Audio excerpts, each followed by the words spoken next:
Hello दोस्तों, stock market learning video series 3 में आपका स्वागत है। पिछले वीडियो में हम लोगों ने प्राइस डायग्राम चार्ट क्या होता है इसके बारे में देखा था। Name of different type of chart के बारे में हम लोगों ने पिछले वीडियो में देखा था, जिसमें कैंडल बार, कलर्ड बार, लाइन, वर्टेक्स लाइन, इन सारे चार्ट्स का नाम हम लोगों ने देखा था। कैसे कैसे दिखते हैं वो आप जा करके अपने टर्मिनल पे या फिर किसी चार्टिंग सॉफ्टवेयर पे जा करके आप इसको देख सकते हो। हमने पिछले वीडियो में ये भी बात करा था कि कैंडल्स और लाइंस के बारे में हम लोग बात करेंगे। कैंडल चार्ट क्या होता है और लाइन चार्ट क्या होता है इसके बारे में बात करेंगे। तो लाइन चार्ट के बारे में हम लोगों ने कल बात कर लिया था। पिछले वीडियो में हम लोगों ने बात कर लिया था कि किसी भी पार्टिकुलर टाइम फ्रेम में जो क्लोजिंग प्राइस होता है उन सभी क्लोजिंग प्राइस को मिलाने के बाद जो इस तरीके के फ्री हैंडली एक लाइंस फॉर्म होती है, उसको हम लोग लाइन चार्ट बोलते हैं। कुछ इस तरीके से वो दिखता है।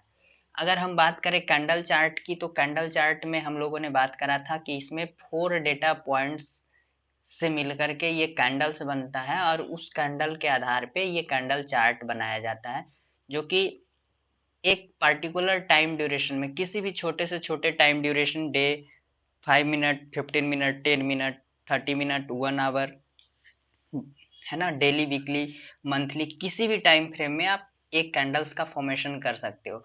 आज हम इसी में आगे बढ़ते हुए चलेंगे, जहाँ पे हम लोग देखेंगे कि कैंडल्स का फॉर्मेशन कैसे होता है और उसके बाद आगे बढ़ेंगे।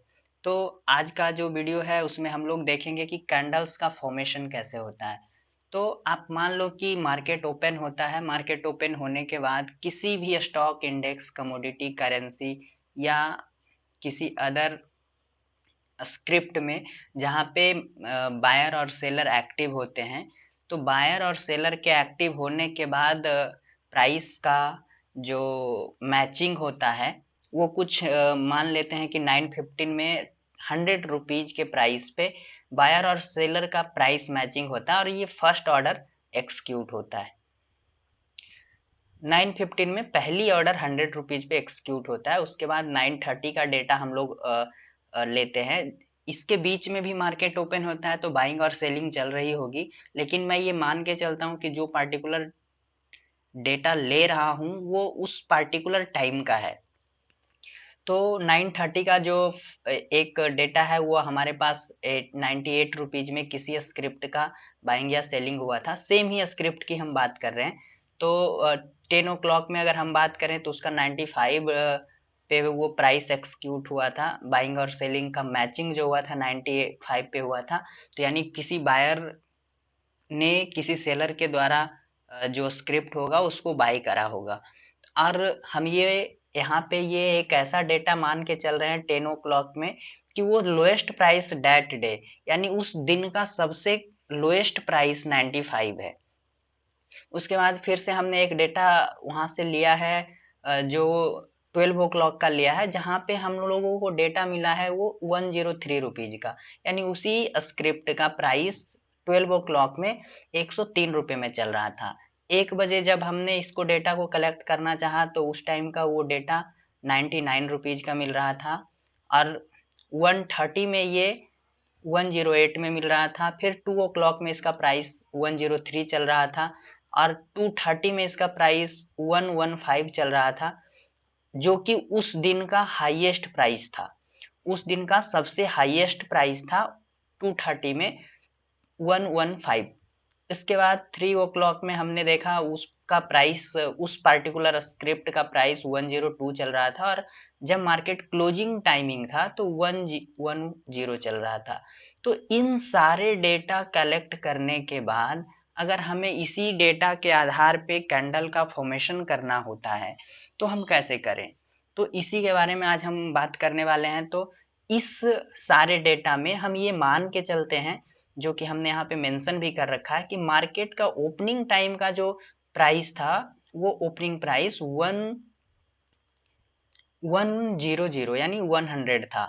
और एक दिन भर का जो लोएस्ट प्राइस था वो 95 रुपीज का था। अगर हम बात करें दिन भर का हाई प्राइस तो वो 115 के का हाई लगा था, और अगर क्लोजिंग मार्केट जब जाते जाते क्लोज हो रहा था 330 में, तो लास्ट जो प्राइस पे मार्केट में बाइंग हुई थी वो चल रहा था 110 पे।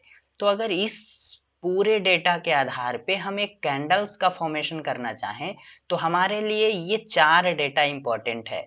यानी ओपन प्राइस, यानी ओपनिंग के टाइम पे जो प्राइस था वो क्या चल रहा था, लोएस्ट यानी सबसे लो क्या लगा था उस पर्टिकुलर स्क्रिप्ट का वो प्राइस, और हाई क्या लगा था उस दिन का वो प्राइस, और चौथा जो है वो क्लोजिंग प्राइस, यानी मार्केट क्लोज होते वक्त उस पर्टिकुलर स्क्रिप्ट का प्राइस क्या था।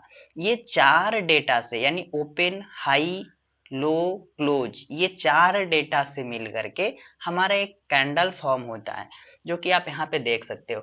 मान लो कि यहाँ पे प्राइस ओपन हुआ था 100 रुपीज के पास, तो यहाँ पे प्राइस ओपन होने के बाद दिन भर में वो एक लो लगाता है जो 95 का है, और उसके बाद प्राइस धीरे धीरे करके ऊपर जाता है। और इस रेंज में भी प्राइस में मार्केट में बाइंग और सेलिंग हो रही थी। लेकिन हमारे लिए, चूंकि हमने पहले ही बात कर रखा है, ओपन, लो, हाई और क्लोज, ये 4 डेटा पॉइंट हमारे लिए इंपॉर्टेंट हैं। तो इन चारों डेटा के आधार पे हाई जो लगा था वो 115 का लगा था, और क्लोजिंग प्राइस जो था 110 का था। तो इस तरीके से ये एक कैंडल्स फॉर्म हो जाता है। आगे हम इसको देखेंगे कि इन कैंडल का जो अलग अलग पॉइंट है उसका नाम क्या है, अलग अलग टाइप्स में इसको क्या हम कह सकते हैं, इसके हर एक पॉइंट्स को हम देखेंगे। तो अगर मान लो कि ये एक कैंडल है, तो इस कैंडल में एक हाई लगता है, एक लो लगता है। तो जिस पार्टिकुलर लो लगता है उस कैंडल का वो लो कहा जाता है, और उस पार्टिकुलर डे में जो हाई लगता है उस कैंडल का हाई प्राइस बोला जाता है, और लो को लो प्राइस बोला जाता है। ये जहां से प्राइस ओपन होता है वहां पे इसको ओपन बोला जाता है, और जो प्राइस पे ये क्लोज होता है कैंडल उसको क्लोजिंग प्राइस बोला जाता है।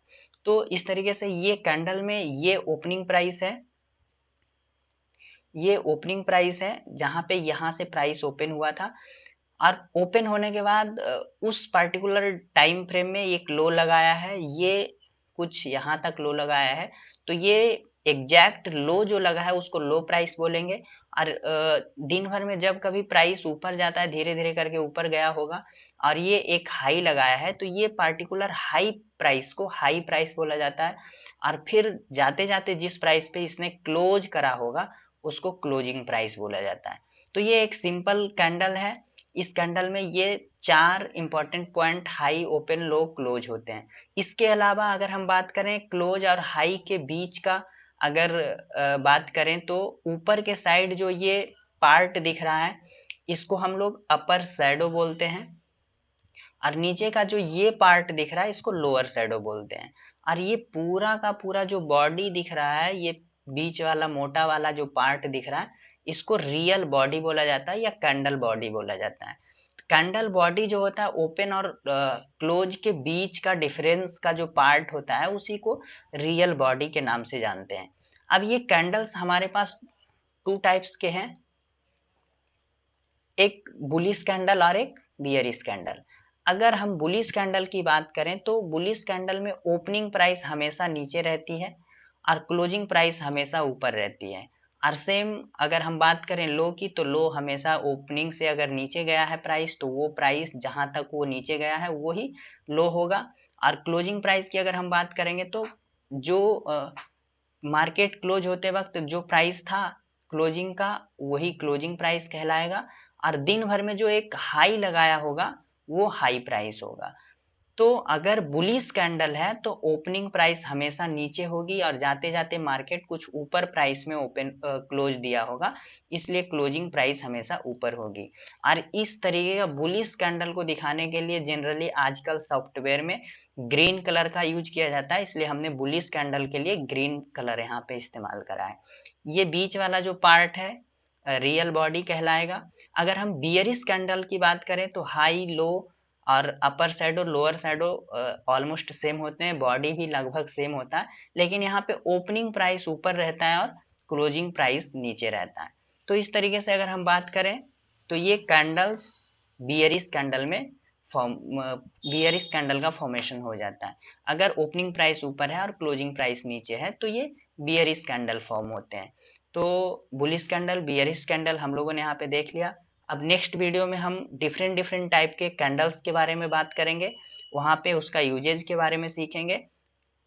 इस वीडियो में इतना ही, धन्यवाद।